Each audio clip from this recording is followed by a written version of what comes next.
pays des Cosaques. L'Ukraine est donc une entité qui remonte au moins à cette époque. Elle n'est pas présentée comme un État, mais comme une région qui fait partie de la couronne de Pologne et non pas de la Russie blanche de la carte. Pour ce chercheur, c'est la preuve que l'histoire est rarement un bon argument dans les Il conflits. faut éviter de manipuler l'histoire pour tenter de légitimer une action politique et militaire actuelle. On verse toujours dans ces cas-là dans l'anachronisme, dans le raccourci, voire dans le cas de Vladimir Poutine et de ses proches collaborateurs, bien souvent dans un mensonge qui confine au mensonge d'État, puisqu'il est répété à satiété par le pouvoir politique et par les médias. En regardant de plus près, on se rend compte aussi que si la Russie revenait aux frontières de la carte, elle serait beaucoup plus petite qu'aujourd'hui.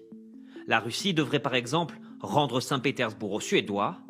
Autre sujet sensible, la Crimée, annexée par la Russie en 2014, ne fait sur la carte pas partie des territoires contrôlés par le Tsar, mais fait partie